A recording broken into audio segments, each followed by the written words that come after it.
When we were there in the Economic Development Board, that was very much a conversation and I guess a mission around attracting great technology companies to the kingdom. And I was asked to put their money where my mouth is, and they asked me to come and join the business and effectively start to chart an innovation pathway inside Beyon Group. Since then, our role has been to effectively take the company from what is traditionally a legacy telco player into an international technology group.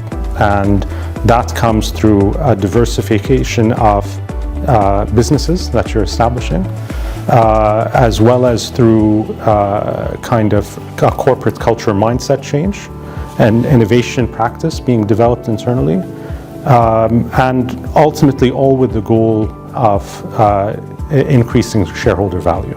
So at the end of the day, everything we do is to increase the value our shareholders have in the company.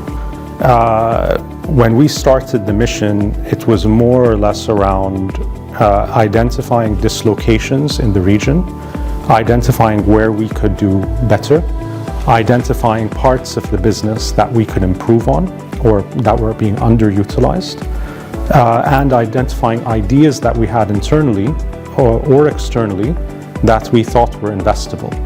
So I think early on we first identified what we wanted to be doing, and the one strategy was looking for internal parts of the business that could be improved.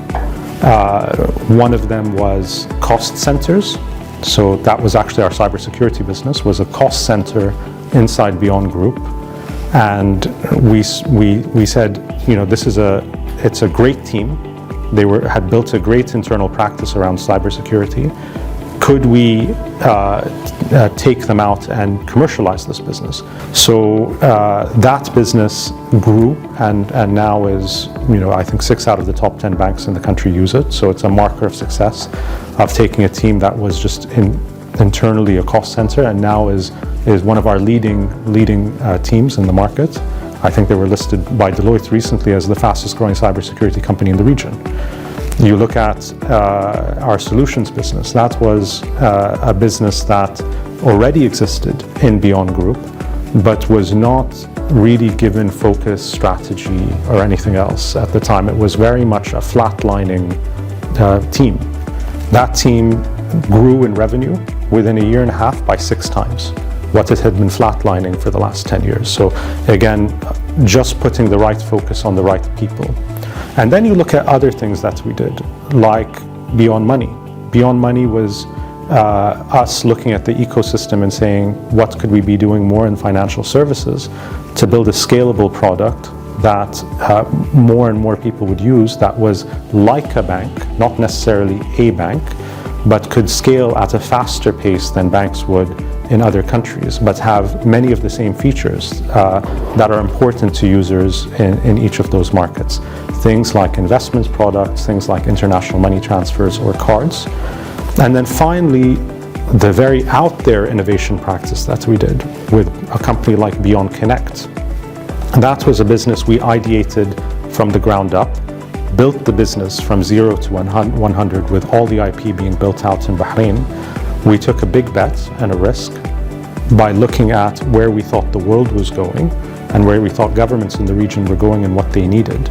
And the IP that we've developed in that company around electronic registered mail as well as e-identity is now going to be used in Bahrain, which is the smallest population in the region, at a national level for digital identity as a replacement for e-key, but also for 129 million people in Egypt through a joint venture that we have with Egypt Post for the delivery of electronic registered mail in what we believe is the largest digital services contract in the region. I don't think anyone in the region has a contract that covers 129 million people on a pure digital basis. We also look at new spaces that we think outside of our current areas that we're investing in, that if we find a great team or a great company or a great opportunity to invest in, and this can be everywhere from medical services, all the way through insurance, all the way through logistics. We're looking everywhere, trying to find those right opportunities. We look at our Flexi Invest products. We listen to our customers. We built a product that we thought they would love. It's a product that I personally use, and I've stopped using my bank as a result of that, because we built it for ourselves. And it's been extremely successful, taking a large swath of the population in Bahrain that otherwise didn't have great interest rates in banks, and gave them an interest rate, or not an interest rate, I would say a rate of return that is higher than the banks would.